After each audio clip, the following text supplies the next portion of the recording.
보도를 잘 안 합니다.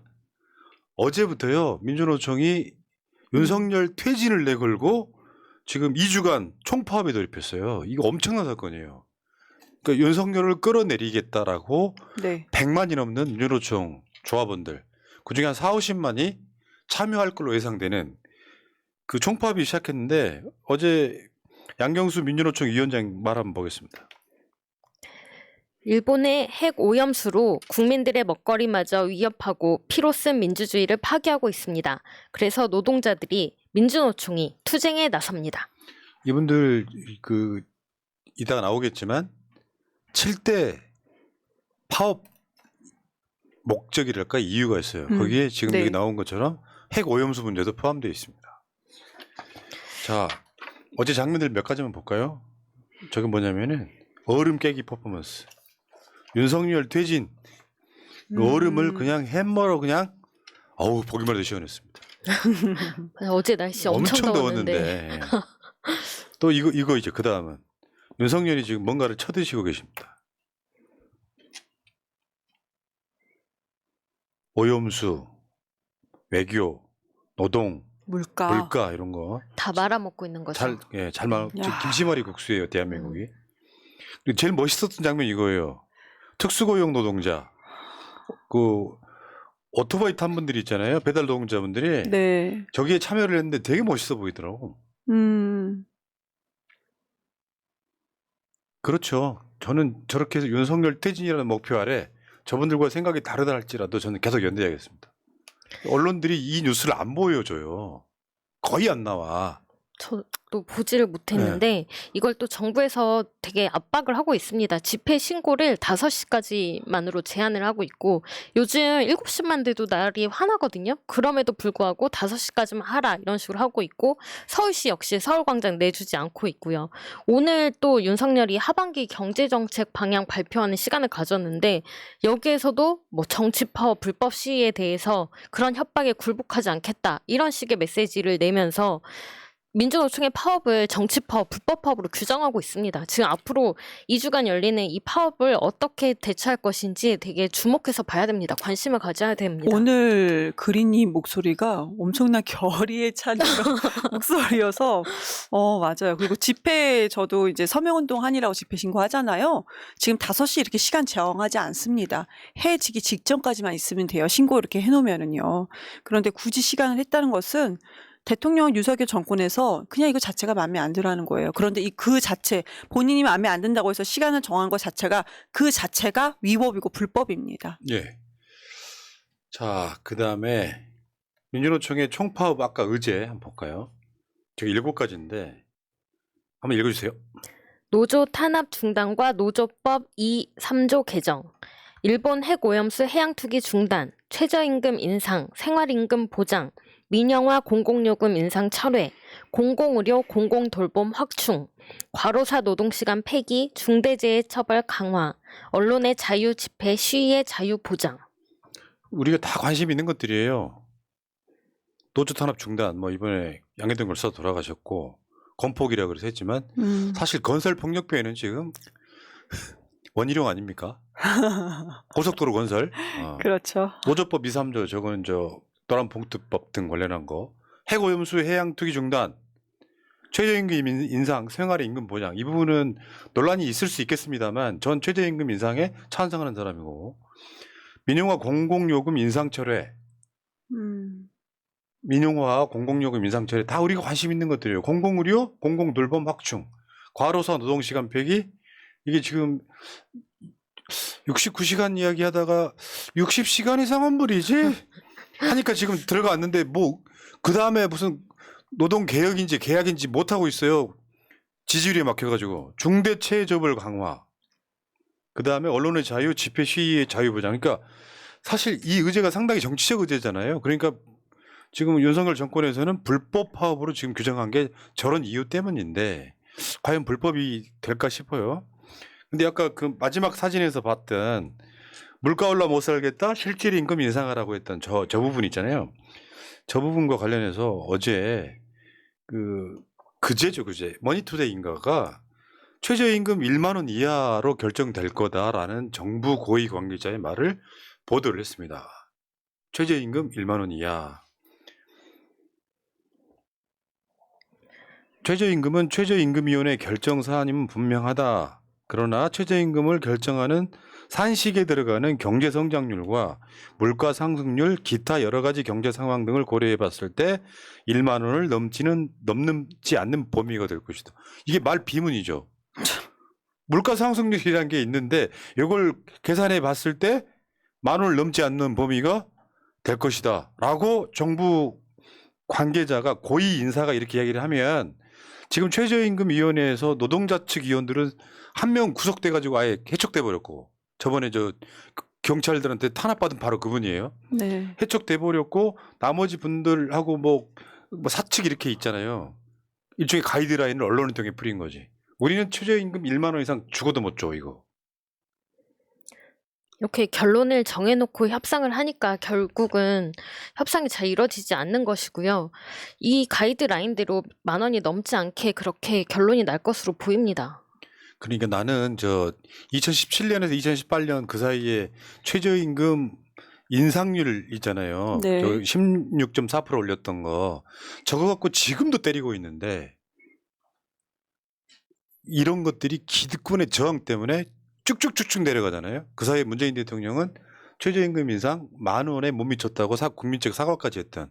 그러면서 그 이후에는 1.5, 5.1, 5.0 이런 식인데 지금 10,000원 코앞에 와 있지만 좀 더 솔직히 말씀드리면 현상적으로 최저임금만 주겠다고 하면 사람 구하기 힘든 건 사실이에요. 편의점 알바만 해도. 왜냐하면 너무 그게 돈이 박하거든요. 근데 최저임금 자체가 10,000원은 굉장히 상징적이에요. 그러니까 OECD 국가들 중에 10,000원이 안 되는 나라가 사실 별로 없어요. 그렇게 따지면 진짜 할 게 거의 없는데 저는 이제 소상공인 자영업자분들한테 드리고 싶은 말씀은 늘상 해왔던 이야기지만 최저임금 10,000원도 못 줄 정도면 그걸로는 제가 봤을 때 사업에 비전이 없는 거예요. 그 정도 장사가 안 된다면. 그러면 저는 직업 바꾸시는 걸 권합니다. 나쁜 의미로 말씀드리는 게 아니라 거기에 매달려서 아무것도 못해요. 그러니까 가끔씩 그 유튜브나 저기 뭐 어디 인터넷 커뮤니티에 보면 알바 쓰는 돈으로 뭐 내가 했다 뭐 이런 이야기 있잖아요. 그런 이야기인데 큰 의미가 없고 경제는 선순환 시켜야 돼요. 내수가 돌게 만들어야죠. 최저임금을 조금이라도 올려서 사람들이 소비를 더 하게끔 만들어야죠. 근데 문제는 물가는 많이 올랐는데 최저임금은 조금만 올리겠다는 게 문제입니다. 최저임금 얘기를 저도 이제 방송에서 했을 때는 한쪽에서는 최저임금이 10,000원에 맞춰져서 올라가는 게 맞아요. 그런데 실질적으로 특히 이제 자영업자분들, 이런 분들, 이번에도 우리가 많은 세금도 그렇고, 뭐, 더 부자들의 타겟을 준, 세금은 많이 내려간 것이 맞습니다. 그래서 좀 숨통이 튀었다, 이런 얘기는 하시더라고요. 그런데 자영업자분들을 위해서는 그러면은 그러니까 일몰 예산, 한시적인 예산이라도 그런 사업을 뭐 한 1년이라도 2년이라도 뭔가를 국가가 그분들을 위해서 살릴 수 있는 정책을 논의라도 바로 예산을 만들기 못하더라도 아니면 국회에서 여야가 한번 논의라도 해봐라 라는 어떤 대통령의 메시지라도 있어야 되는데 그런 것이 지금 전혀 없습니다. 없는 가운데 지금 물가가 이렇게 올랐음에도 불구하고 비문을 얘기하면서 어쩔 수 없다. 넘기지 못한다. 10,000원을 넘길 수 없다. 이렇게 하는 것은 정말로 대통령의 철학의 부재다. 그리고 저는 부재라고 좋게 표현했지만요. 솔직히 윤석열 대통령이 하는 걸 보면요. 관심 없습니다. 최저임금 10,000원이든 몇천 원이든 관심 없는 사람이 맞습니다. 그러니까 국가라고 하는 시스템의 수장인 대통령이 이걸 어떻게 선순환 시킬지에 대한 고민이 있어야 되는데 부자들한테 세금 깎아줘요. 세금 깎아주고 세수가 부족해. 그러면 보통 일반적으로 더군다나 윤석열의 무능이 포함되어 있는 물가는 엄청 올랐어요. 그러니까 실질 임금이 그러니까 월급을 전체적으로 보면 오를 거 아니에요. 오르는 인상률이 중요하지만 일단 조금 올랐어 월급은.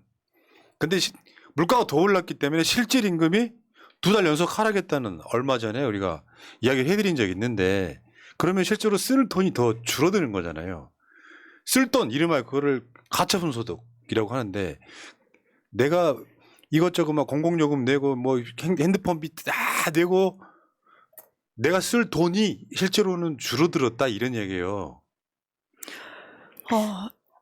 네, 민주노총 총파업 핵심 의제에도 이렇게 다 들어갔는데 이제 크게 보면 그거예요. 내가 받아야 될 급여를 제대로 받을 수 있게끔 받을 수 있는 환경, 그리고 나의 노동 환경이 너무나도 열악하지 않게 개선해달라라는 것이 아주 큰 틀에 들어가 있는 거거든요. 이번에 노란봉투법도 마찬가지였습니다. 한 예를 들자면 우리가 하청업체 노동자들, 뭐 특수고용 노동자, 아니 뭐 그 프리랜서라든지 플랫폼 노동자들 그 대상에 이번에 넣자라는 거와 한 예로 그러니까 구의역 김군 있잖아요. 그분이 원래 메트로에서 받았던 인건비가 한 달에 240만 원입니다. 그런데 용역업체, 하청업체였잖아요. 그래서 실제로 본인이 받은 것은 반입니다. 143만 원밖에 되지 않아요. 이번에 민주노총에서 총파업을 했던 핵심 의제 안에 이게 크게는 들어가 있는 거거든요. 이런 내용 자체가. 그런데 지금 제가 조금 전에 말씀드렸던 그런 예시로 들었던 얘기가 당연한 주장이잖아요. 그런데 윤석열 정권에서는 그거를 지금 무조건 막고 아예 논의하고자 하지도 않습니다. 그것이 진짜 문제이다. 왜 그러냐? 다시 말씀드리지만 관심이 없습니다.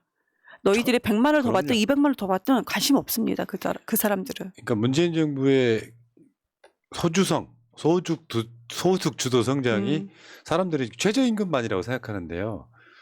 소득 주도 성장은 아까 말한 가처분 소득, 내가 실제로 쓸 수 있는 돈 많이 벌면 뭐예요? 나가는 게 엄청 많으면 의미가 없잖아요. 그걸 올리겠다는 차원에서 최저임금도 올리는 정책이 있었지만 그건 아주 기본 중에 하나고 건강보험료, 문재인 케어, 네. 그럼 병원에 들어가는 돈이 더 적어지잖아요. 그럼 내가 실제로 쓸 수 있는 소득이 많아지는 거예요. 그럼요. 이제 이걸로 갔던 건데 저는 이거 보면서 최근에 제가 느끼는 게 기득권의 저항은 어마어마하구나. 그러니까 확실히 기회는 기회였던 것 같아요. 촛불로 그 집권한 세력이 기회였던 것 같은데 최저임금은 사실 엄청난 사업주들의 문제가 아니라 소상공인 자영업자들의 문제여서 양쪽 다 서민이고 소위 말하면 다 을들이었단 말이에요. 그렇다 보니까 굉장히 애매모호한 측면이 있지만 그러면 어떻게 가장 첫 번째 시작점이 뭐가 돼야 되냐면 부자들한테 세금을 더 많이 걷는 걸로 시작을 해야 돼요. 그리고 선순환을 시켜야지. 이 과정이 돼야 되는데 지금 가계부채는 전 세계 1위지 않습니까? 국채 비율보다 가계부채가 높은 나라 거의 유일에 가깝습니다. 근데 지금 이재명 대표가 주장하고 있는 게 추경이잖아요. 추경. 그 추경이 바로 그런 의미거든요.